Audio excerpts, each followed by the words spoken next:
ஆன்லைனில் பார்த்து கொண்டிருக்கிறவங்களையும் அன்போடு கூட வாழ்த்துகிறேன். ஆண்டவர் எல்லாரையும் ஆசீர்வதிப்பாராக. எபிரேயர் நிருபம் 2ஆம் அதிகாரத்தில் 14, 15 ஆகிய வசனங்கள் ஒரு சத்தமா வாசிங்க. ஆதலால் பிள்ளைகள் மாம்சத்தையும் இரத்தத்தையும் உடையவர்களாய் இருக்க, பிள்ளைகள் மாம்சத்தையும் இரத்தத்தையும் உடையவர்களாய் இருக்க அவரும் அவர்களைப் போல் மாம்சத்தையும் இரத்தத்தையும் உடையவரானார். இரத்தத்தையும் உடையவர்களாய் இருக்க அவரும் அவர்களைப் போல மாம்சத்தையும் இரத்தத்தையும் உடையவர் ஆனார்.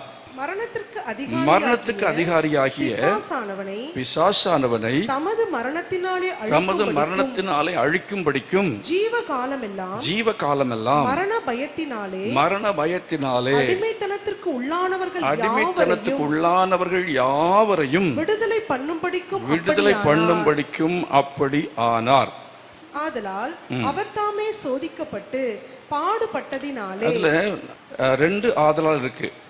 16ஆம் வசனத்திலே ஒரு ஆதலால் இருக்கு, 18ஆம் வசனத்திலையும் ஒரு ஆதலால் இருக்கிறது.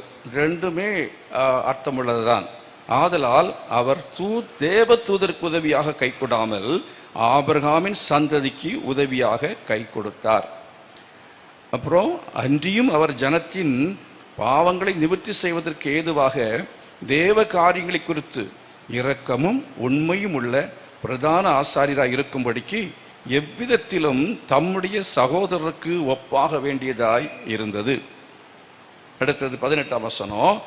ஆதலால் அவர் தாமே சோதிக்கப்பட்டு பாடுபட்டதினாலே அவர் சோதிக்கப்படுவதற்கு உதவி செய்ய வல்லவராய் இருக்கிறார்.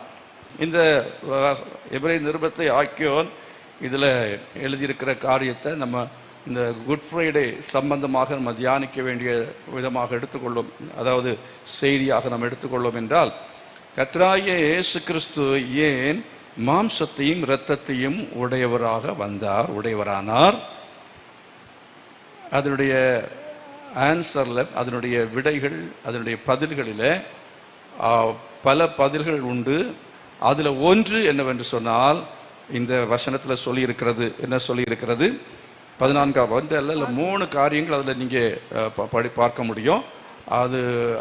அதோடு அல்லாமல் முந்தின அதிகாரங்களில் எல்லாமே வேறு பல காரியங்களும் சொல்லப்பட்டிருக்கிறது.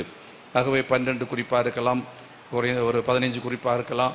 அது எவ்வளவுங்கிறது பிறகு நம்ம பார்க்கலாம். ஆகவே இதில் ஒரு 3 விஷயங்கள் சொல்லியிருக்கிறது.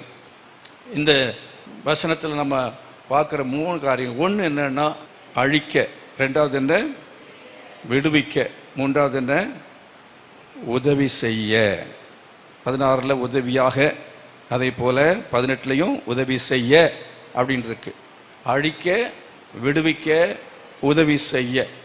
அப்போ இங்கே நீங்கள் இந்த 3 விஷயத்தை நீங்கள் குறித்து வைத்துக் கொள்ளுங்கள். இயேசு கிறிஸ்து, அதாவது கர்த்தராகிய இயேசு கிறிஸ்து, நான் இன்னைக்கு படிக்கும் பொழுது என்ன சொல்லணும், இயேசு கிறிஸ்துவை சொல்லணும்னா எப்படி சொல்லணும்னா, கர்த்தராகிய இயேசு கிறிஸ்து. பிரைஸ் தி லார்ட், அல்லேலூயா. யார்கிட்டயா நம்ம பேசணும்னா கர்த்தராகிய இயேசு கிறிஸ்து அப்படின்னு சொல்றது தான் சரியான பதம். இயேசு கிறிஸ்து இல்லைன்னா இயேசு அப்படின்னு சொல்லக்கூடாது. கர்த்தராகிய இயேசு கிறிஸ்து. கரங்களை வைத்து கர்த்தரை மகிமைப்படுத்தால், அல்லேலூயா. ஆகவே எப்போவுமே சொல்லும்போது எங்கள் கர்த்தராகிய இயேசு கிறிஸ்து அப்படி, ஆண்டவராக இயேசு கிறிஸ்துன்னு சொல்றதுங்கிறது வந்து அது எஜமான் அப்படின்னு தான் வருது. கர்த்தருங்கிறது காட், கர்த்தராகிய இயேசு கிறிஸ்து. பிரைஸ் தி லார்ட், அல்லேலூயா. கர்த்தராக இருக்கிற இயேசு கிறிஸ்து. பிரைஸ் தி லார்ட், அல்லேலூயா. ஆகவே அவர் வந்து மாம்சத்தையும் இரத்தத்தையும் உடையவரானார். மாம்சத்தையும் இரத்தத்தையும் உடையவரானார். அவர் உடையவர் ஆனதுனால தான் என்ன செய்ய முடிந்தது என்று சொன்னால், இங்கே அவர் சொல்லப்படலை. ஆனால் ஒன்று நமக்கு தெரியும், இந்த குட் ஃப்ரைடே நமக்கு வந்துச்சு. கர்த்தருக்கு ஸ்தோத்திரம். அவர் மாம்சத்தை இரத்தத்தையும் உடையவராக வந்ததுனால தான் இந்த குட் ஃப்ரைடே. அப்படின்னா என்னது? அந்த மாம்சத்தில் இரத்தத்தில் வந்த அவர் சரீரத்தில் அவர் வந்தபடினாலே அவர் சிலுவையிலே அறையப்பட நேர்ந்தது, அறையப்பட்டார், மரித்தார். மாம்சத்தில் இரத்தத்தில் வந்தாதான் மரணத்தை அடைய முடியும். மரணத்தை அடையணும்னா மாம்ச ரத்தம் இருக்கணும். மாம்ச இரத்தம் உள்ளவைகள் தான் மரிக்க முடியும். அப்போ இயேசு எதற்காக இந்த உலகத்தில் வந்தார் அப்படின்னு கேட்டீங்கன்னா, அவர் மரிப்பதற்காக வந்தார், மரணத்தை அடைவதற்காக வந்தார். அது ஒரு பெரிய தத்துவம். அவர் மரணத்தை அடைவதற்காக வந்தார்னா நம்ம மரிக்கிறோம், மனுஷனா பிறந்தா மரிக்க வேண்டியதானே அப்படின்னு நம்ம நினைப்போம். இல்லை, அவர் மரணத்தை அடைந்ததுக்கு என்பதுக்கு ஒரு பெரிய ஆழமான தெய்வீக தத்துவம் அதில் அடங்கியிருக்கிறது, தெய்வீக சத்தியம் அதில் அடங்கி இருக்கிறது. அதெல்லாம் மேலோட்டமாக நம்ம விளங்கி கொள்ளவே முடியாது. நல்லா திரும்ப திரும்ப திரும்ப ஆராய்ந்தால் தான் உங்களுக்கு அது நல்லா விளங்கும். ஆகவே மரணம் என்பது சாதாரணமானது அல்ல. ஆனால் இன்றைக்கு நாட்களில் குட் ஃப்ரைடே கொண்டாடும் போது எப்படி கொண்டாடுறாங்க? காந்தி மரிச்ச அந்த நினைவு நாள் இருக்கு பார்த்தீங்களா, காந்தி நினைவு நாள் என்கிறது மாதிரி அவரை சுட்டு கொண்டுட்டாங்க அப்படின்னு கருப்பு பேட்ஜ் போட்டுட்டு என்ன செய்யலாம், அப்படி நடக்கலாம். இயேசு கிறிஸ்துவனுடைய மரணத்தை அப்படி நினைத்து விடக்கூடாது. கர்த்தரை மகிமைப்படுத்துவோமா? இயேசு கிறிஸ்துவின் மரணம் என்பது அது மிக மிக ஆழமான சத்தியத்தை கொண்டது. அப்போ அது எப்படியெல்லாம்ங்கிறது குறித்து நாம் பார்க்க வேண்டும். அப்படி பார்க்கிறதான சமயத்தில், அதாவது இந்த 3 விஷயத்தை இன்னைக்கு இப்போ ஞாபகத்தில் வச்சுக்கிங்க.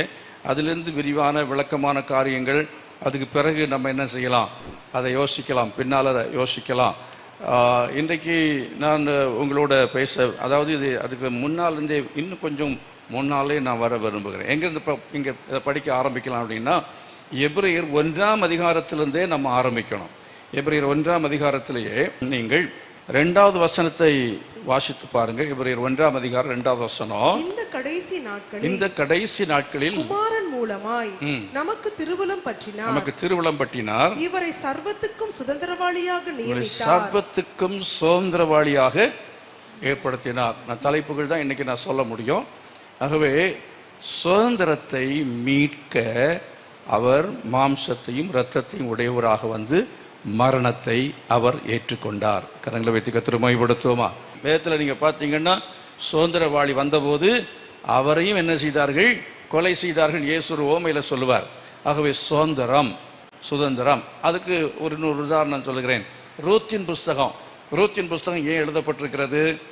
போவாஸ் வந்து இயேசுவுக்கு ஒப்பனை. ரூத்துங்கிறது அதாவது மீட்கப்பட வேண்டியதான சபைக்கு, அதை மனிதர்களுக்கு ஒப்புமை. ஆகவே மணவாட்டி மணவாளன் அப்படிங்கிறது நம்ம எடுத்துக்கலாம். வேதத்தில் நீங்கள் பார்க்கும் பொழுது இயேசு கிறிஸ்துவை பற்றி மணவாளனாகவும் சபையை வந்து மணவாட்டியாகவும் அப்படி நீங்கள் என்ன செய்ய முடியும், பார்க்க முடியும். ஆகவே ரூத்தை மீட்டு கொள்வதற்கு நெருங்கிய இனத்தான் ஒருவன் இருந்தான். அவனால் மீட்க முடியவில்லை என்றால் நான் மீட்டுக் கொள்கிறேன் என்று கடைசியாக சொல்லுவான். படிச்சிருக்கீங்களா? ரூத்தின் புஸ்தகத்தை படித்தவங்களுக்கு தெரியும் இல்லையா? நெருங்கின ஒருத்தர் இருக்கிற அவர் கேட்கிறேன், அவர் முடியவில்லை என்றால் நான் மீட்கிறேன் அப்படின்னு ஒரு உத்தரவாதம் கொடுத்து இவர் என்ன செய்வார்? போவாஸ் அந்த ரூத்தை மீட்டுக் கொள்வதில் நகோமி விட்டுட்டு போனதான அந்த காணி ஆட்சி சுதந்திரங்கள் அதெல்லாவற்றையும் மீட்டு கொள்வதற்கு உரியதான காரியங்களை அங்கே நீங்கள் பார்க்க முடியும். அந்த அடிப்படையில் கடைசியில் போவாஸ் என்ன செய்வார்? அந்த காணி ஆட்சிகளை இவளை கல்யாணம் பண்ணதான் மீட்டுக்கொள்ள முடியும். கர்த்தரை மகிமைப்படுத்தல். அல்லேலூயா. அது ரூத்தின் புஸ்தகத்தை படித்தா தான், அதில் விளக்கமாக நம்ம படித்தோம்னு சொன்னால் தான் அந்த அர்த்தத்தை நம்ம என்ன செய்ய முடியும், தெரிந்து கொள்ள முடியும். ஆகவே சுதந்திரத்தை மீட்டு கொள்ளுதல். அப்போ சுதந்திரம் என்கிறத குறித்து என்ன அப்படின்னு நீங்கள் வேதத்தில் பல இடங்களில் சுதந்திரம்ங்கிறது வேற, சுதந்திரம்ங்கிறது வேற. சுதந்திரம் அப்படிங்கிறது சுதந்திரம்னா விடுதலை குறிக்கும். சுதந்திரம், இந்தியா சுதந்திரம் அடைந்தது. அப்போ சுதந்திரம்ங்கிறது வேற, சுதந்திரம் அப்படிங்கிற வேற. சுதந்திரம் அப்படிங்கிறது நீங்கள் பல இடங்களில் அதை பார்க்க முடியும். ஒரு உதாரணத்துக்கு சாம்பிளுக்கு தான் அதை ஒரு வசனத்தை 1-2 இதை காட்ட விரும்புகிறேன். அதை நீங்கள் எபேசிய நிருபத்தில் எடுத்து பாருங்க. எபேசிய நிருபத்தில் 1ஆம் அதிகாரத்தில் 18ஆம் வசனம், 1:18 வசனத்தை படித்து பாருங்க. தாம் நம்மை அழைத்ததினாலே நமக்கு உண்டாயிருக்கிற நம்பிக்கை என்னதென்றும் பரிசுத்தவான்களிடத்தில் தமக்கு உண்டாயிருக்கிற சுதந்திரத்தினுடைய மகிமையின் ஐஸ்வர்யம் என்னதென்றும் அப்படின்னு நாங்கள் சுதந்திரத்தை பற்றி, சுதந்திரம் என்கிற வார்த்தையை பற்றி சொல்லியிருக்கு. இப்படி நீங்கள் இந்த நிருபங்களில் படிக்கும் பொழுதும் ஆங்காங்கே சுதந்திரம் அப்படின்னு சொல்லப்பட்டிருக்கும். சுதந்திரமாகிய ஐசு, சுதந்திரமாகிய பரிசுத்தவான்களிடத்தில் உண்டாயிருக்கிற நம்பிக்கை, பரிசுத்தவான் தமக்கு உண்டாயிருக்கிற சுதந்திரத்தினுடைய மகிமையின் ஐஸ்வர்யம் அப்படின்னு சொல்லியிருக்கு. அப்போ சுதந்திரம் அப்படின்னு சொன்னால் இன்ஹெரிட்டன்ஸ், அப்பாவுடைய சொத்து பிள்ளைக்கு வர்றது பேர் தான் என்னது? சுதந்திரம். சுதந்திரவாளி. சுதந்திரவாளின்னு சொன்னால் என்ன? அப்பாவுக்கு யார் பிள்ளையாக இருக்கிறானோ அவனுக்கு தான் அந்த சொத்து போய் சேரும். வாரிசு இல்லைன்னா வாரிசுக்கு செய்கிற சொத்து, வாரிசு சொத்து, அதுக்கு பதில் சுதந்திரம் அப்படின்னு சொல்லி பேர். பிரைஸ் தி லார்ட், அல்லேலூயா. அதனால் அதை குறித்ததான காரியம் அதுக்குள்ளே பேசினா என்ன செய்யலாம்? அது ஒரு பெரிய பைபிள் ஸ்டடியாகவே போயிடும். சுதந்திரம், எப்படி சுதந்திரத்தை அவர் மீட்டு கொண்டார், எப்படி இந்த சுதந்திரம் அது கை மாறி போச்சு, அது எப்படி அது அவர் மீட்பதற்கு காரணம் என்ன, அதுக்கு மீட்பதற்கு காரணம் என்ன, அதை ஆதாம் ஏவாள் கையில் ஆண்டவர் கொடுத்தார், ஆதாம் கிட்ட கொடுத்தார். ஆதாம் அதை என்ன செய்தான்? அதை இழந்து போனான். ஆதாம் இழந்து போன அந்த சுதந்திரத்தை மீட்க வேண்டும் என்றால் திரும்ப என்ன செய்யணும்னு சொன்னால் அதுக்கு தகுதி உள்ளவராக என்ன செய்யணும்? ஒருத்தர் வரணும். கர்த்தரை மகிமைப்படுத்துவோமா? இப்போ தேவனுடைய ஆதாம், லூக்கா சுவிசேஷம் 4ஆம் அதிகாரத்தில் கடைசி வசனத்தை பார்த்தீங்கன்னா இந்த சன் ஆஃப் காட் அப்படின்னு எழுதியிருக்கும். ஆங்கிலத்தில் அந்த வார்த்தை இருக்கும். ஆதாம் தேவனால் உண்டானவன் அப்படின்னு தமிழில் இருக்கும். ஆங்கிலத்தில் Adam was the son of God. Adam is the son of God, was the son of God. இங்கிலீஷில் படிங்க. Adam was the son of God. Jesus Christ is the son of God. Amen, hallelujah. ரெண்டு வித்தியாசம் உங்களுக்கு தெரியுதா? ஆகவே Sun of God அப்படின்னு சொல்லி முதலாம் ஆதாம் அப்படின்னு சொல்லப்பட்டு, இயேசு கிறிஸ்து 2ஆம் ஆதாம் அப்படின்னு நீங்கள் பைபிளில் படிக்க முடியும். ஆகவே அவரிடத்தில் உள்ள சுதந்திரத்தை அவர் தேவனுடைய குமாரன் என்கிற நிலையிலே இருந்தால் மாத்திரமே அதை என்ன செய்ய முடியும்? அனுபவிக்க முடியும். அந்த சுதந்திரத்தை நித்தியமாய் நிரந்தரம் பெற முடியும். ஏதேன் தோட்டம் மட்டும் அல்ல, இந்த உலகத்தின் ஐஸ்வர்யங்கள், அதே போல பரலோகத்தின் ஐஸ்வர்யம். கரங்களை வைத்து மகிமைப்படுத்தும். ஹல்லேலூயா. இது தமக்குண்டாயிருக்கிற அந்த சுதந்திரத்தினுடைய மகிமையின் ஐஸ்வர்யம். இது யாருடைய சுதந்திரம்? தேவனுடைய சுதந்திரத்தை தேவன் மனிதனுக்கு கையளித்தார், ஆதாமுக்கு கொடுத்து, ஆதாம் ஏவாள் மூலமாக அவருடைய சந்ததிக்கு கொடுக்கப்பட்ட தெய்வீக சுதந்திரங்கள். தெய்வீக தேவனுடைய பிள்ளைகளாக யார் இருக்கிறாங்களோ அவங்களுக்கு தான் அது எல்லாமே உரிமையாக மாற முடியும். கர்த்தரை மகிமைப்படுத்தும். அல்லேலூயா. அவங்க எல்லாத்தையும் இப்போ தேவனுடைய பிள்ளைகளாக இருக்க வேண்டிய நிலையில் இருந்து ஆதாம் ஏவாள் நிலை தவறி விட்டார்கள். அப்போ தேவனுடைய பிள்ளைகள் எல்லாம் வீட்டை விட்டு அடித்து துரத்திட்டார். ஏதேன் தோட்டத்தை பார்த்தீங்கன்னா 1ஆம் அதிகாரம் கடைசியில் படிச்சிங்கன்னா அவர் 2 பேரையும் என்ன செய்தார்? அவர் ஏதேன் தோட்டத்தை விட்டு துரத்தி விட்டார் அப்படின்னு இருக்கும். துரத்தப்பட்டவர்கள். இப்போ ஒரு மனைவியை புருஷன் துரத்திட்டார், டிவோர்ஸ் பண்ணிட்டார். இப்போ துரத்தப்பட்ட பிற்பாடு திருப்பி அவளுக்கு அங்கே சொத்துல பங்கு கிடைக்குமா? அவளுக்கு சுதந்திரத்தில் நான் பழைய மனைவி வீட்டை விட்டு துரத்திட்டாரு, ஆனாலும் எனக்கு இந்த வீட்டில் சொத்துல பங்கு உண்டுன்னு வரவே முடியாது. ஆகவே இழந்து போனவர்கள், சுதந்திரத்தை இழந்து போனவர்கள், we have lost the inheritance of God. தேவனுடைய அந்த சொத்தை, அவருடைய முழு சொத்துக்கும் நம்ம அவகாசி. அல்லேலூயா. இந்த பூமியில் உள்ளதான சொத்துக்களாக இருந்தாலும் சரி, வானமும் பூமியும் கர்த்தருடையது, வெள்ளியும் பொன்னும் என்னுடையது. பரலோகத்தில் என் பிதாவின் வீட்டு அநேக வாசஸ்தலங்கள் இருக்கு. பரலோகத்தில் இருக்கிற ஐஸ்வர்யங்கள், பொக்கிஷங்கள், இதெல்லாமே தன்னுடைய பிள்ளைகளுக்காக தான் அவர் வைத்திருக்கிறார். அப்போ அந்த அடிப்படையில் ஆதாமுக்கும் ஏவாளுக்கும் அது சொந்தமாக இருந்தது. ஆனால் அவர்கள் துரத்தப்பட்டார்கள். அவர்கள் அந்த நிலையில் இழந்து போனார்கள்.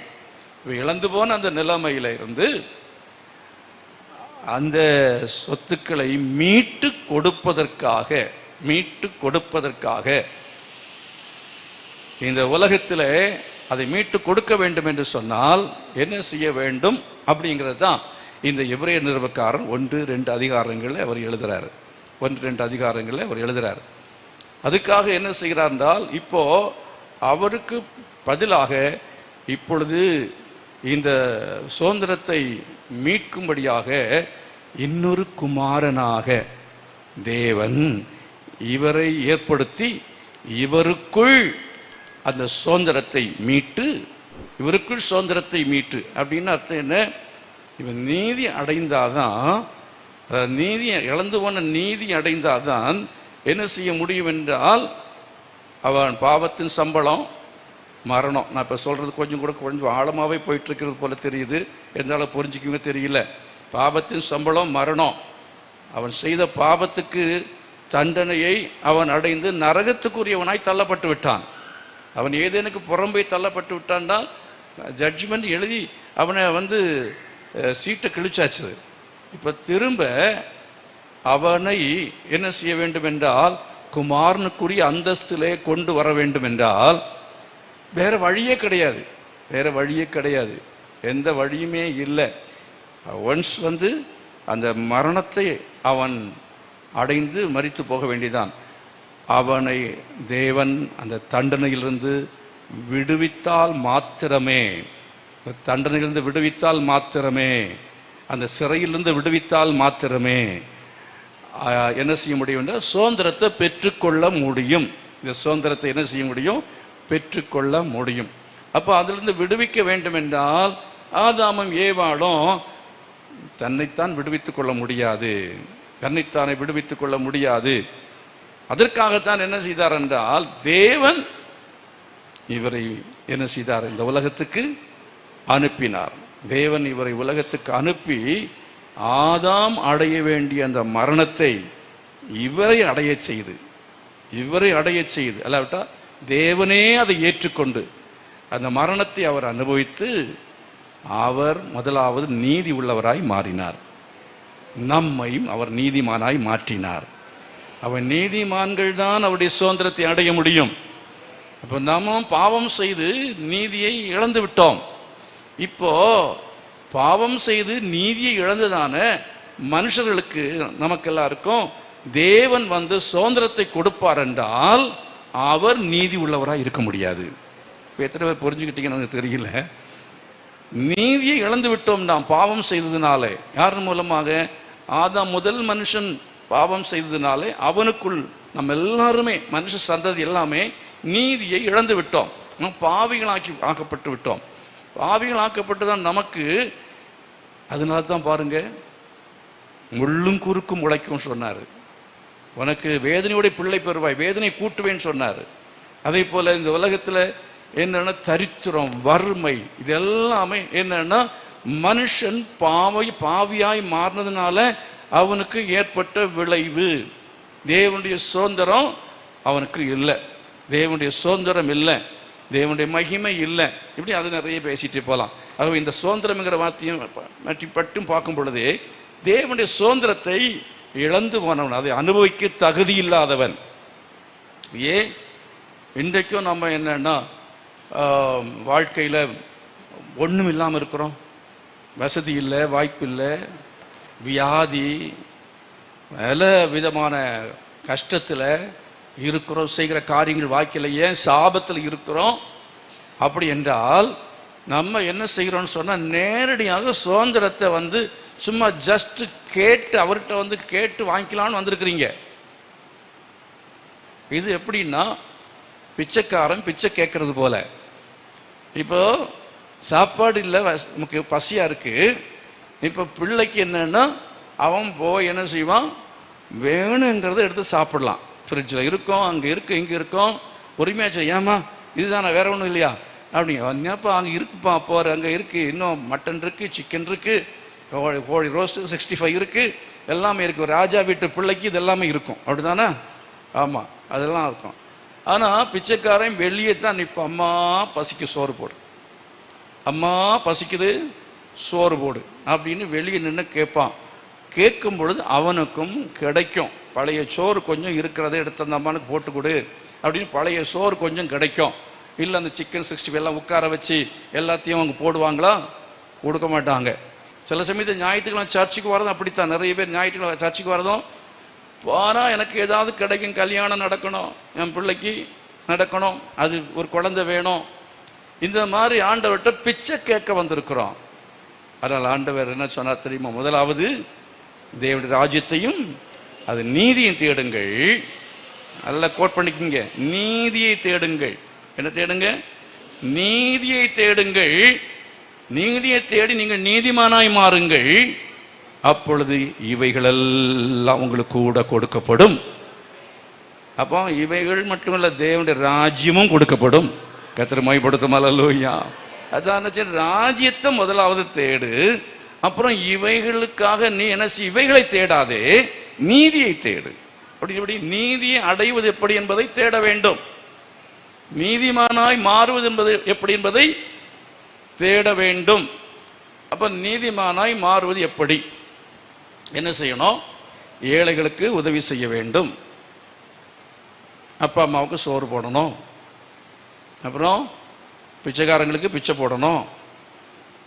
இப்படி எல்லாம் செஞ்சாலும் நம்ம நீதிமானாக மாறலாம். நல்லது செய்யணும், தீமை ஒன்றும் செய்யக்கூடாது. அப்படி இருந்தால் நீதிமானாய் மாறலாம். அப்படித்தானா? அப்படித்தானா? இவைகளையும் செய்ய வேண்டும், இல்லைன்னு இல்லை, அதில் இவைகளையும் செய்யணும். ஆனால் இதனால ஒருவன் நீதிமான ஆகிறதில்லை. இதுதான் பைபிளில் இருக்கிற வசனங்கள். இவைகளினால, நம்ம நல்லதை செய்கிறதுனால நாம் நீதிமான்களாய் மாறிவிட முடியாது, நீதியை சுதந்திரித்துக் கொள்ள முடியாது. அதுக்கு பெயர் தான் என்னன்னா சுயநீதி, செல்ஃப் ரைச்சியஸ்னஸ் ஆங்கிலத்தில் சொல்லலாம், சுயநீதின்னு சொல்லலாம். அப்போ அந்த சுயநீதி இருந்தால் நம்ம என்னன்னா நமக்குள்ள ஒரு திருப்தி, நம்ம நல்லது பண்ணுறோம், நமக்குள்ள அக்கிரமம் இருக்கு, பாவத்தை குறித்து யாருக்குமே தெரியாது, நமக்குள்ள நம்ம ரகசியமாக செய்கிறது ஒன்றும் யாருக்கும் தெரியாது. வெளியில் பார்த்தா ரொம்ப நல்லவர், ஒரு சன்மார்க்கர் அப்படிங்கிற பெயர் கிடைக்கும் சுயநீதியை காண்பிக்கும் பொழுது, நல்லவைகளை செய்யும் பொழுது. ஆனால் நாம் கர்த்தருடைய பார்வையில நீதிமான்களாக மாறினால்தான் இவைகளையும் பரலோகத்தையும் பெற்றுக்கொள்ள முடியும். இதுவரை புரிஞ்சவங்க கையை உழைத்து காட்டுங்க பார்க்கலாம். எனக்கு 100% உங்களுக்கு புரிஞ்சிருக்கா நல்லா தெரியும். ஆனால் மேலுமே திரும்ப திரும்ப இந்த மாதிரி பேசினா உங்களுக்கு பிறகு புரியும். புரிஞ்சதுக்கு வரையிலையும் புரிஞ்சு வச்சுக்கிங்க. புரிஞ்சது வரை கிடைச்சத லாபம்னு சொல்லி திருப்தியாக இருங்க. 100% உங்களுக்கு புரியாது, 100% உங்களை புரிய வச்சு அனுப்பவும் முடியாது என்னால். ஆகவே சிலருக்கு ஒரு 50% புரிஞ்சிருக்கும், மீதி போக போக புரியும். இதைத்தான் பேசினா, அப்படி பேசிட்டு இருந்தால் தான் புரியும். ஆகவே இப்போ நல்லா கவனிங்க. நான் நினச்சது என்னென்னா, அது இன்னும் நிறைய காரியங்களை ஹெட்லைன் சொல்ல நினச்சேன். ஆனால் இந்த ஒன்றையே சொல்லி நான் இன்னைக்கு முடிக்க போகிறேன். விளங்குதா? அப்போது இதுவரை சொன்னதை கொஞ்சம் அப்படியே திரும்ப யோசித்து பாருங்க. என்ன சொல்லிக்கிட்டு இருக்கேன் அப்படின்னா, சுதந்திரத்தை பெறணும்னா நம்ம எல்லாரும் நீதிமான்களாக மாறணும். சுதந்திரம் அப்படின்னா அப்பாவுடைய சுதந்திரம், அப்பாவுடைய சுதந்திரம். நம்ம எல்லாத்தையும் படைச்சவருக்கு பெயர் என்னது? ஆதாமுக்குள் நம்ம எல்லாரும் ஆதாம் பிள்ளைகள், ஆதாமுடைய வாரிசு. ஆதாம் யாருடைய வாரிசு? தேவனுடைய வாரிசு. இவ்வளவு இதாவது புரிஞ்சுதா உங்களுக்கு? ஆதாம்னா யாருன்னு கேட்காதுங்க. அவரு தேவரா இல்லை முதலியாரா? நாங்க கவுண்டருங்க. நீங்க ஆதாம் சொல்றீங்க, அவரு யாரு அப்படின்னு நீங்க நினைக்காதுங்க. நம்ம எல்லாருக்கும் ஆதி தகப்பன் ஆதாம் தான். இது ஒத்துக்கொண்டா நீங்க கையில் வைத்து ராமன் சொல்லுங்க பார்க்கலாம். இல்ல நமக்கெல்லாம் ஆதி தகப்பன் குரங்கு தான் அப்படின்னு சொல்றவங்கள ஒரு ராமன் சொல்லுங்க பார்க்கலாம். உலகத்துல என்ன சொல்லி கொடுக்குறாங்க? பள்ளிக்கூடத்த பிள்ளைகளுக்கு பாடத்துல என்ன? மனுஷன் குரங்கிலிருந்து உண்டானான் சொல்லி கொடுத்து அவங்கள குரங்காக்கிட்டு இருக்கிறான். இப்போ பிள்ளைங்க யாராவது வந்து வீட்டில் மனுஷனா பிஹேவ் பண்றாங்களா? ஏன்? மனுஷன் குரங்கிலிருந்து உண்டானான் என்று சொல்லி கொடுத்ததுனால குரங்கா மாறிக்கிட்டு இருக்கு. சபையில் யாராவது மனுஷன் மாதிரி இருப்பாங்களா? எங்க நீங்க நல்ல பிள்ளைங்களா இருக்கிறீங்க பாருங்க. சில சமயத்தில் கல்யாணம் நடத்துகிற டைமில் வந்து ஆட்கள் உட்காருவாங்க, குரங்கு சேட்டை பண்ணிட்டு இருப்பாங்க. அதே மாதிரி ஆராதனை சில டைமில் குரங்கு சேட்டை நடக்கும். குரங்கு சேட்டை என்ன தாவிக்கிட்டே இருக்கும், சும்மா குறும் பண்ணிக்கிட்டே இருக்கும், அடங்கி இருக்கவே இருக்காது. இப்போ ஆதி தகப்பன் யார்? சந்தேகம் இல்லைன்னா சத்தமா சொல்லுங்க. ஆதி தகப்பன் ஆதாம். இப்போ ஆதி தகப்பன் இன்னொன்று என்ன சொன்னேன், அவர் நமக்கு எல்லாம் ஒப்பிதா, நம்ம அவருடைய வாரிசு பிள்ளைங்க. ஆதாமுடைய தகப்பன் யாரு? யாரு? தேவனாகிய கர்த்தர், சிருஷ்டித்தவர், அவனை உண்டாக்கின கடவுள். கரங்களை வைத்து கர்த்தரை மகிமைப்படுத்துவோம். அவர் எதையெல்லாம் உண்டாக்கினார்? ஆதியாகமம் 1:1 சொல்லுகிறது, வானத்தையும் பூமியையும் அவர் உண்டாக்கினார். அதைத்தான் நீங்க எபேசியர் 1:1 கூட அங்கே என்ன செய்கிறீர்கள், அதை பற்றி படிக்கிறீர்கள். சர்வத்துக்கும் சுதந்திரவாளியை நியமித்தார், இவரை கொண்டு உலகங்களையும் என்ன செய்தார்? உண்டாக்கின. உலகங்கள்ங்கிறது ஆங்கிலத்தில் யூனிவர்ஸ் அப்படின்னு சொல்லியிருக்கோம். உலகங்களுக்கு ஆங்கிலத்தில் யூனிவர்ஸ். யூனிவர்ஸ்ன்னு சொன்னால் இந்த பூமி மட்டும் இல்லை, இதே போல் அண்ட சராசரங்கள், நட்சத்திர மண்டலம், கோடி கோடி கோடி கோடி நட்சத்திர அநேக கிரகங்கள், சூரியன், சந்திரன், எல்லாவற்றையும் படைத்தார். ஆமென். அப்போ இவரை கொண்டுன்னு சொல்லும்போது இங்கே ஒரு குழப்பம் வருது. அப்போ ஆதாம் அந்த ஆதியாகமத்தில் வானத்தையும் பூமியும் படைத்தார், அந்த தேவன் படைத்தாரா? இயேசு கிறிஸ்து படைச்சாரா? அந்த தெய்வம் படைச்சாரா? இந்த தெய்வம் படைச்சாரா? எந்த தெய்வம் படைச்சார்?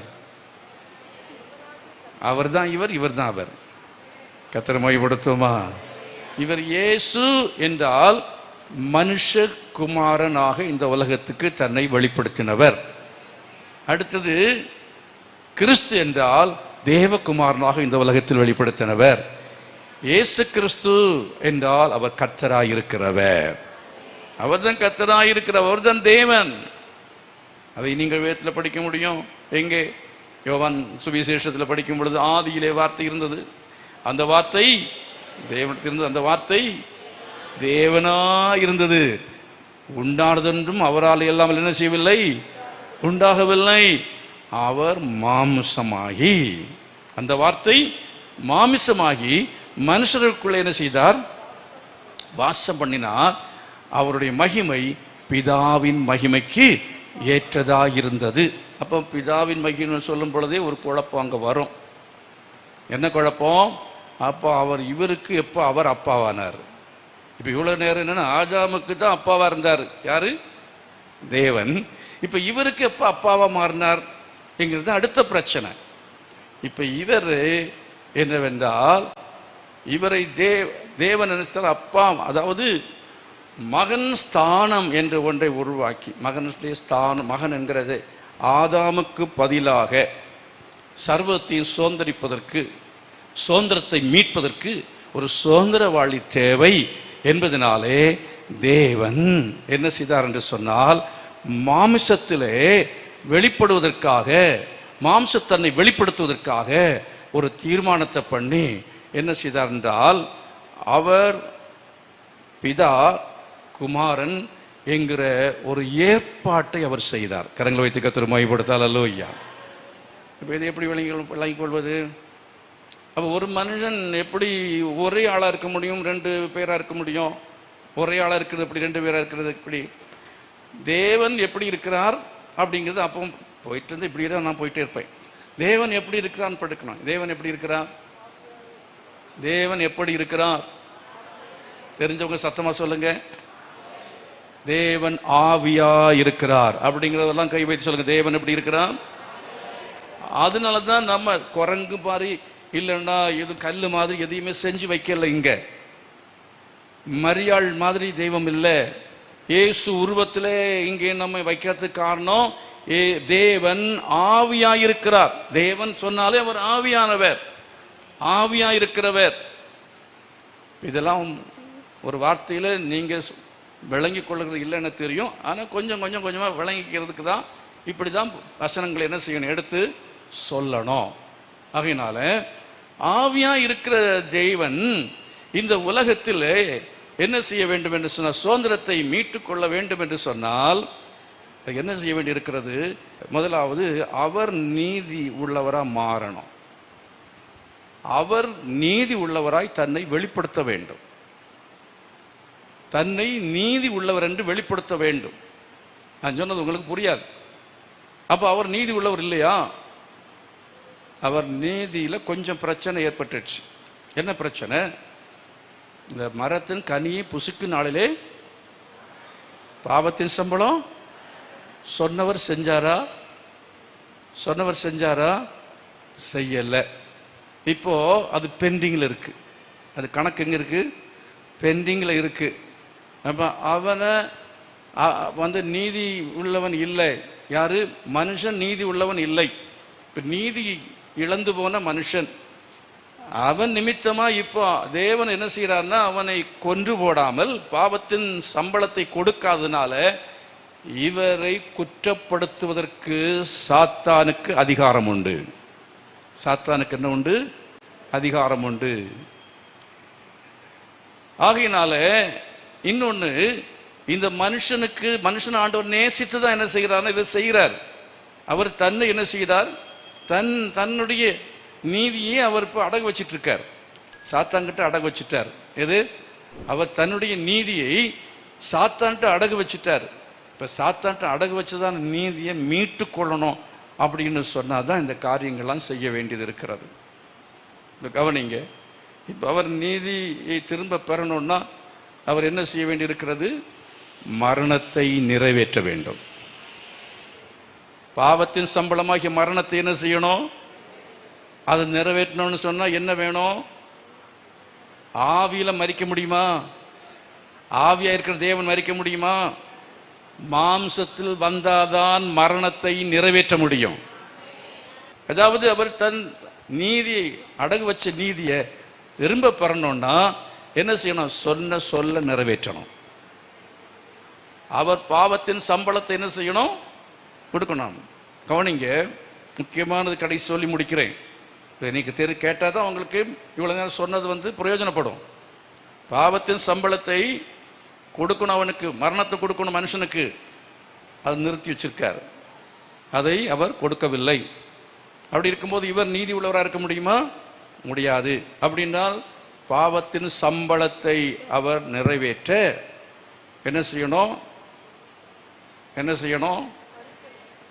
அவர் இந்த உலகத்தில் மாமிசத்தில் வெளிப்பட வேண்டியது இருக்கிறது. இந்த உலகத்தில் அவர் என்ன செய்யணும்? மாமிசத்தில் வெளிப்படணும். இந்த மாம்சத்தில் அவர் வந்தால் தான் செய்ய முடியும். பாவத்தை, சம்பளத்தை அவர் நிறைவேற்றுகிற மரணத்தை ஏற்றுக்கொள்ள முடியும். மரணத்தை ஏற்றுக்கொள்ள முடியும். அப்போ அப்படி அவர் மரிக்கும் பொழுது இப்போ அவர் தேவன் நீதியை நிறைவேற்றிவிட்டார். கர்த்தர் மகிமைப்படுத்த அல்லேலூயா. மரணத்தை தானே ஏற்றுக்கொண்டார். தானே ஏற்றுக்கொள்வதற்கான அவருடைய ஏற்பாடு தான் என்னவென்று சொன்னால், அவர் சொல்றார், இன்று என்னுடைய குமாரனை நான் ஜெனிப்பித்தேன். அதுக்கப்புறம் நம்பர் நாட்களில் நான் பின்னால் உங்களுக்கு நான் பேசுகிறேன், சொல்லித்தரேன். விளங்குதா? அது எல்லாத்தையும் நம்ம பின்னால் படிக்க போகிறோம். இப்போ மரணத்தை நிறைவேற்றுவதற்காகத்தான் அவர் குமாரனை இந்த உலகத்தில் ஏற்படுத்தினார். அதை குறித்தான விஷயங்களை நீங்கள் பார்க்கிறதான சமயத்தில் சீக்கிரமாக வாசித்து நம்ம முடிக்க போகிறோம். அதாவது சுதந்திரத்தை மீட்க அப்படின்னு பார்க்குறோம். பாருங்க, 1ஆம் அதிகாரம் 3ஆம் வசனத்தை பாருங்க. 1:3. அவருடைய மகிமையின் பிரகாசமும் அவருடைய தன்மையின் சொரூபமுமாய் இருந்து அவருடைய தன்மையை வெளிப்படுத்த. இரண்டாவது என்னது? அவருடைய தன்மையை வெளிப்படுத்த. தேவனுடைய தன்மையை வெளிப்படுத்த. இந்த உலகத்தில் அவர் மாம்சத்தில் வெளிப்படாமல் இருந்தால் தேவனுடைய தன்மை நமக்கு என்ன செய்யாது? அவர் எப்படிப்பட்டவர், கடவுள் எப்படிப்பட்டவர்னு தெரிஞ்சுக்கணும்னா அவர் இந்த உலகத்தில் வந்து தேவன் என்ன செய்தார்? அவருடைய தன்மைகள், அவருடைய சுபாவங்களை, தன்மைகளை வெளிப்படுத்தினார். மூன்றாவது 1:3. சர்வத்தையும் தம்முடைய வல்லமையுள்ள வசனத்தினாலே தாங்குகிறவராய் தம்மாலே தாமே நம்முடைய பாவங்களை நீக்கும் சுத்திகரிப்பை, நம்முடைய பாவங்களை நீக்கும் சுத்திகரிப்பை ஏற்படுத்துவதற்கு அவர் இயேசு கிறிஸ்துவும் மாம்சத்தையும் இரத்தத்தையும் உடையவராய் வந்து மரித்தார். நம்பர் 4, 1ஆம் அதிகாரம் 3ஆம் வசனம் மறுபடியும் தொடர்ந்து பாருங்க. உன்னதத்தில் உள்ள மகத்துவமானவருடைய வலது பார்சத்திலே உட்கார்ந்தார். தேவனுடைய தகுதியை உறுதிப்படுத்த, தேவனுடைய தகுதியை நான் இவ்வளவு நேரம் சொன்னதுல அந்த இது வரும். தேவனுடைய தகுதியை உறுதிப்படுத்த, தேவனுடைய தகுதியை, அதாவது அவர் நீதியை நிறைவேற்றி தேவனுங்கிற நிலையை அவர் உறுதிப்படுத்த வேண்டும் என்றால் மாம்சத்தில் வந்தவர் என்ன செய்ய வேண்டும்? மரணத்தை அடைய வேண்டும். அதான் 1ஆம் அதிகாரத்தில் 8-13 வரையிலும் வாசிக்கிற சமயத்தில் அதை குறித்து நம்ம படிக்கிறோம். என்ன சொல்லி படிக்கிறோம்? குமாரனை நோக்கி, தேவனே, உம்முடைய சிங்காசனம் என்றென்றைக்கும் உள்ளது, என்றென்றைக்கும் உள்ளது. உம்முடைய ராஜ்யத்தின் செங்கோல் நீதியுள்ள செங்கோலா இருக்கிறது. நீதியை விரும்பி அக்கிரமத்தை வெறுத்திருக்கிறீர். ஆதலால் தேவனே, உம்முடைய தேவன் உமது தோழரை பார்க்கிலும் உம்மை ஆனந்த தைலத்தினால் அபிஷேகம் பண்ணினார் என்றும். அப்போ இதெல்லாம் உங்களுக்கு தனித்தனியா நான் பேச வேண்டியவைகள். நான் இன்னைக்கு உங்களுக்கு தலைப்பு மட்டும் சொல்லிட்டு நான் போறேன். இதை ஒவ்வொன்றையுமே விளக்கி சொல்ல வேண்டிய காரியங்கள். ஆகவே இவங்க இந்த தலைப்பை எழுதிக்கங்க. பின்னால இதெல்லாவற்றையும் விளக்கமாக நம்ம பார்க்கலாம். மேபி நம்ம வரும் நாட்களில் நாளை தினத்திலையும் அதை கன்டினியூ பண்ணலாம். 5வது 1ஆம் அதிகாரம் 9ஆம் வசனம், நீர் நீதியை விரும்பி அக்கிரமத்தை வெறுத்திருக்கிறீர். ஆதலால் தேவனே, உம்முடைய தேவன் உமது தோழரை பார்க்கிலும் உம்மை ஆனந்த தைலத்தினால் அபிஷேகம் பண்ணினார். தோழர் யார்? பழைய ஏற்பாட்டு விசுவாசிகள் எல்லாமே தோழர்கள். பழைய ஏற்பாட்டு விசுவாசிகள் தோழர்கள். இவரை தேவன் மணவாட்டிக்கு மணவாளனாகி மாற்றினார். கரங்களை வைத்து கத்திர மொழிபடுத்துவோம். ஆன தைலத்தினால் உன்னை அபிஷேகம் பண்ணினார். புதிய ஏற்பாட்டு சபைக்கு பேர் என்னது? மணவாட்டி. பழைய ஏற்பாட்டு சபைக்கு பேரு தோழர்கள், பக்தர்கள். புதிய ஏற்பாட்டு சபையின் பக்தர்கள், விசுவாசிகளுக்கு பேரு மணவாட்டி சபை, எடுத்துக்கொள்ளப்படுகிற சபை. அதுக்கு தான் மணவாட்டின் பேர். அவர் புதிய ஏற்பாட்டு சபையை மணவாட்டிக்கு மணவாளன் ஆவதற்காக அவர் என்ன செய்ய வேண்டியது? மனுஷ ரூபத்தில் வந்து மரிக்க வேண்டியதாக இருந்தது. நம்பர் 6, 6வது 1ஆம் அதிகாரம் 13ஆம் வசனம், 1:13. மேலும் நான் உம்முடைய சத்துருக்களை உமக்கு பாதபடியாக்கி போடும் வரைக்கும் உலகத்தை நியாயம் தீர்க்க தகுதி பெறணும்னு சொன்னா இவர் நீதியை நிறைவேற்றினா தான் அதை செய்ய முடியும். நான் சொன்ன உங்களுக்கு புரிஞ்சா இல்லையா? நீதி அடகு வச்சிருக்கு இல்லையா? அதை மீட்டுக்கொள்ளணும் இல்லையா? இவர் நீதி உள்ளவர் என்கிறது சாத்தானுக்கு முன்பதாக தன்னை என்ன செய்ய வேண்டும்?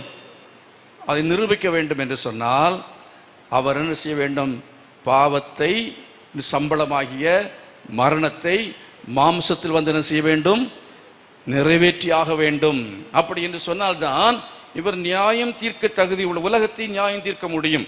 6, 7 கடைசியாக 1ஆம் அதிகாரம் 12ஆம் வசனம், 1:12. ஒரு சால்வையை போல அவைகளை சுருட்டுவீர், அப்பொழுது மாறிப்போம். நீரோ மாறாதவராய் இருக்கிறீர். உம்முடைய ஆண்டுகள் முடிந்து போவது இல்லை என்று புதிய வானம் புதிய பூமியை சிருஷ்டித்து மனுஷரை நித்தியமாக அதிலே வாழ வைத்து அவர்களோடு இவரும் வாழ. சத்தமா கர்த்தரை மகிமைப்படுத்துவோமா? இதெல்லாம் ஒரு வார்த்தையில நான் உங்களுக்கு சொல்லியிருந்தாலும் இதை விளக்கமாக ஒவ்வொன்றையும் தனித்தனியாக ஆராய்ந்து படிக்க வேண்டிய ஒரு ஆழமான விஷயம். இப்போ எடுத்த இடத்துக்கு வர்றேன்.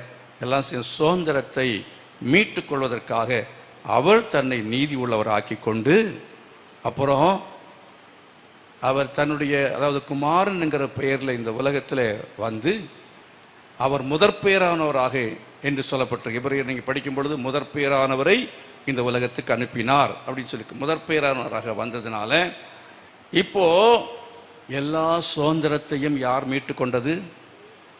இயேசு கிறிஸ்து மீட்டு கொண்டார்.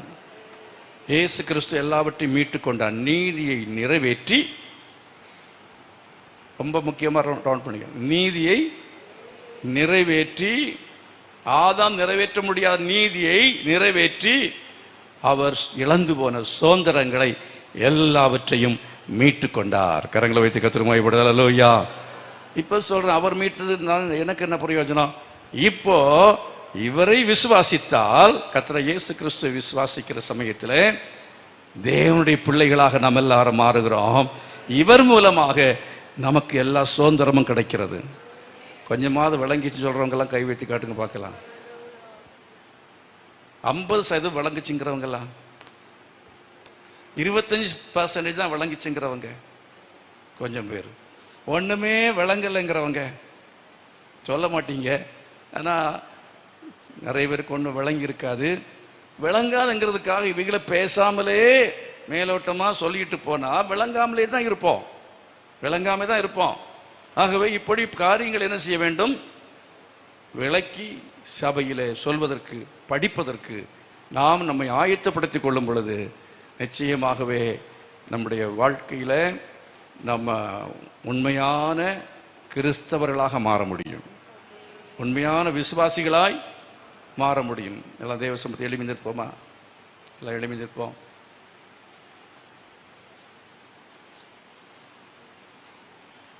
கையை வைத்து கேளுங்க. எனக்கு சுதந்திரம் வேணுங்கிறவங்க, எனக்கு சுதந்திரம் வேணும். எந்த சுதந்திரம்? தேவனுடைய சுதந்திரம் வேணுங்கிறவங்க, தேவனுடைய சுதந்திரம் வேணுங்கிறவங்க கை வைத்து காட்டுங்க பார்க்கலாம். தேவனுடைய சுதந்திரம் எனக்கு வேணும். ஓ ஹல்லேலூயா. நம்ம ஒரு பிச்சைக்காரன் ஒரு வீட்டில் வந்து பிச்சை கேட்கறது போல ஜெபிக்க வந்திருக்கிறோமா? இல்லை, தேவனுடைய சுதந்திரத்தை தைரியமாய் பெற்றுக்கொள்வதற்கு அவருடைய வீட்டில், அவருடைய வீடுன்னு சொன்னா அப்பா வீடு அப்படின்னு சொல்லி தேவ சமூகத்தில் வந்திருக்கிறீங்களா? அப்படின்னு சொன்னா இயேசு கிறிஸ்துவை நீங்கள் விசுவாசிக்க வேண்டும். இயேசு விசுவாசிக்க வேண்டும். அவரை விசுவாசிக்கிறவர்கள் அவர்கள் தேவனுடைய குமாரராக மாறுகிறார்கள், தேவனுடைய பிள்ளைகளாக. அவர் அதிகாரம் கொடுத்தார் என்று சொல்லப்பட்டிருக்கிறது.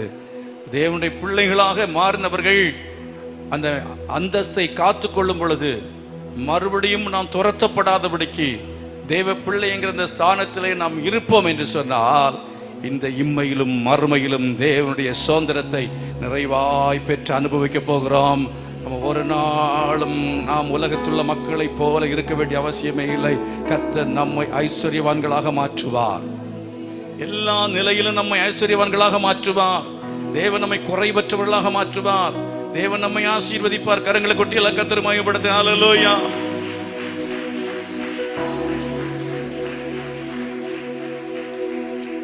ஓ ஹல்லேலூயா. ஜெபிக்க வரும் பொழுது விசுவாசம் உள்ளவர்களாய், என்ன விசுவாசம்? நான் தேவனுடைய பிள்ளை, அவர் எனக்கு அப்பா என்கிற விசுவாசத்தோடு யாரெல்லாம் ஜெபிக்கிறார்களோ அவர் எல்லாருக்கும் அவர் எல்லாரையும் கர்த்தர் சுதந்திரவாளிகளாய் மாற்றுகிறார். கர்த்தர் நம்ம எல்லாம் சொல்ல, நம்ம எல்லாரும் அவருடைய சுதந்திரவாளிகள், நம்ம எல்லாரும் அவருடைய சுதந்திரவாளிகள். இந்த சுதந்திரத்தை நாம் பெற்றுக்கொள்ளணும் ஆண்டவரே, இந்த சுதந்திரத்தை பெற்றுக்கொள்ள வேண்டும்.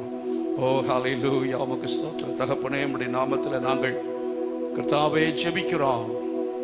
தேவன் தாமே எங்கள் கண்களை இன்னும் திறக்க வேண்டும். நாங்கள் எப்படி இருக்க வேண்டுமோ அப்படி நாங்கள் இல்லை. எல்லாம் உடையவர்கள் என்ன இருந்தாலும் தகப்பனே, நாங்கள் எல்லா சுதந்திரத்துக்கும் சுதந்திரவாளி என்று இருந்தாலும் அந்த அறிவு எங்களுக்கு இல்லாதனாலே, அதை விசுவாசிக்க முடியாதனாலே, அதை அனுபவிக்காமல் இருந்து கொண்டிருக்கிறோம். கர்த்தாவே, நாங்கள் எல்லாம் சுதந்திரம், தெய்வீக சுதந்திரத்துக்கும் தேவனுடைய ஆண்டவருடைய சொத்துக்களுக்கு நாங்கள் வாரிசு என்பதை உணர்ந்து கொண்டவர்களாக, ஓ அதை கர்த்தாவே அனுபவிக்கத்தக்கதான தகுதியை காத்துக்கொள்ளும்படி எல்லாருக்கும் உதவி செய்யும்படியாய் நாங்கள் ஜெபிக்கிறோம். உதவி செய்யும்படியா நாங்கள் ஜெபிக்கிறோம். உதவி செய்யும்படியா நாங்கள் ஜெபிக்கிறோம். ஆண்டவரே, எங்களுக்காக இந்த உலகத்துல சுதந்திரத்தை மட்டுமல்ல, பரலோக சுதந்திரத்தை வைத்துக் கொண்டு எங்களுக்காய் காத்து கொண்டிருக்கிறீரே.